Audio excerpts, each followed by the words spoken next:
les vautours rôdent autour de Dakar. Ousmane Sonko a enfin été placé en détention provisoire pour des raisons politiques.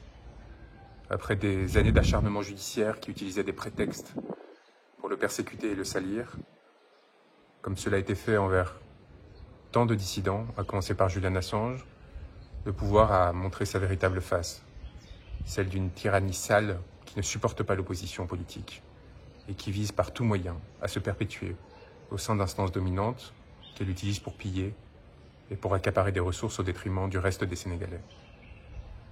C'est avec un sentiment de dégoût et de vilainie très fort que j'ai accueilli cette nouvelle et la démonstration, encore une fois, que l'appareil judiciaire sénégalais n'était pas en mesure de faire respecter l'état de droit face à la volonté toujours plus écrasante de ses dominants et de ses instances politiques.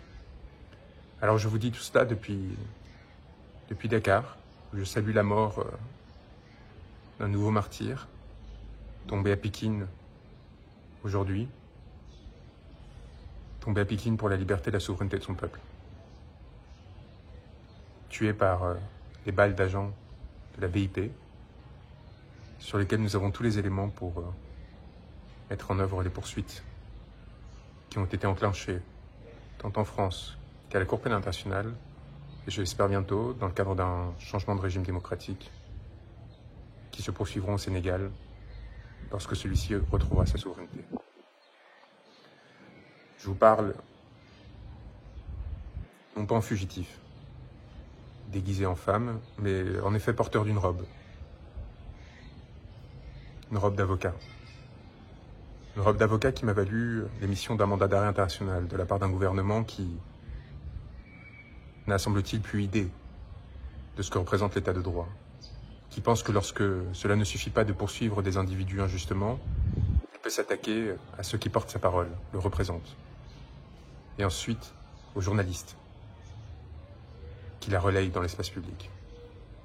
Je tiens à saluer le courage de beaucoup de journalistes sénégalais qui, contrairement à leurs collègues oligarchisés français, ont au moins cette passion de la diversité et de la différence, même si certains sont pris dans les raies de la propagande.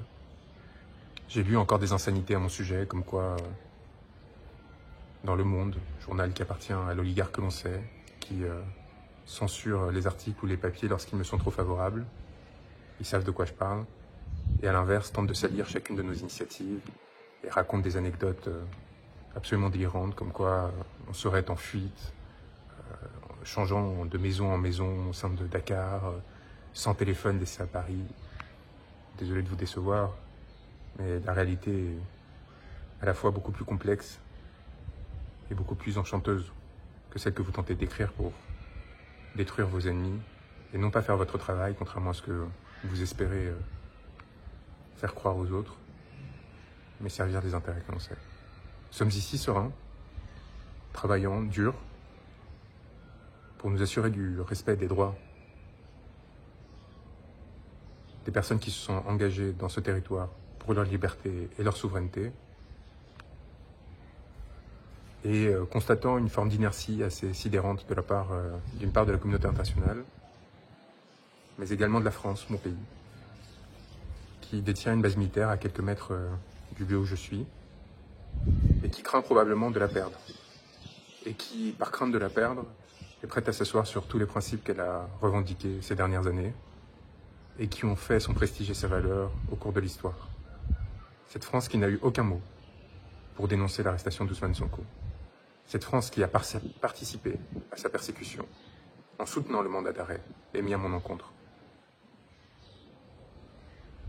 Cette France qui, encore aujourd'hui, se tait sur les 60 morts, qui depuis mars 2021, les milliers d'arrestations et de blessures ont atteint au peuple sénégalais alors qu'il manifestait pour défendre ses droits, et en particulier son droit d'être représenté librement dans le cadre d'élections démocratiques.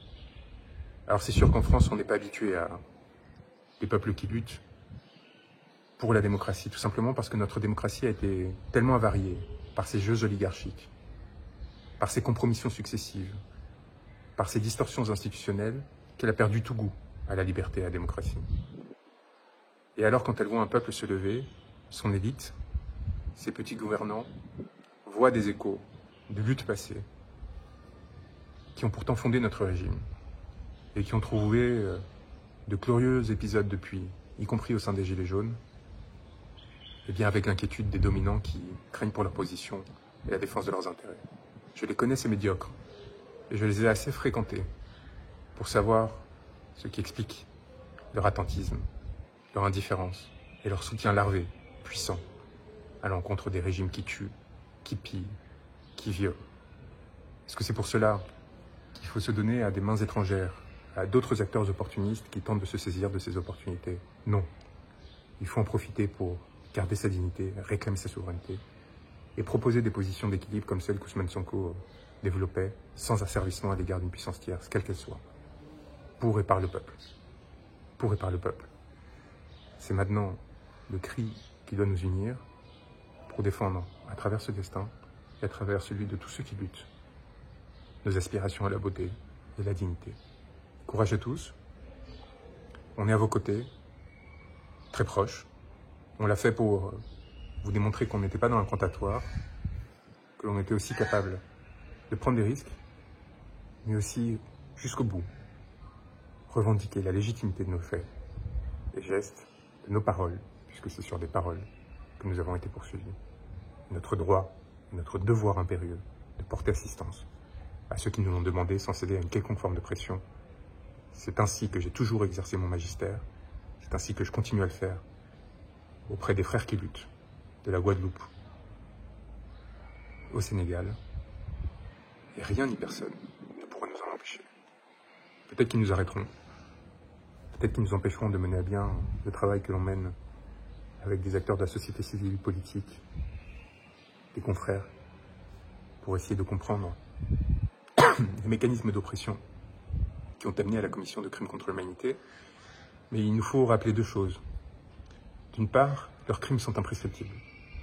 D'autre part, le travail que nous avons fait, cette communication complète internationale, cette plainte auprès des institutions françaises et qui seront, je l'espère, relayées par les institutions sénégalaises dès que ce pays aura repris sa souveraineté, ce travail est fait. Leurs responsabilités sont établies. Et les mots que nous avons enfantés ne pourront pas être effacés. Courage à tous et tenez bon pour notre souveraineté et notre dignité.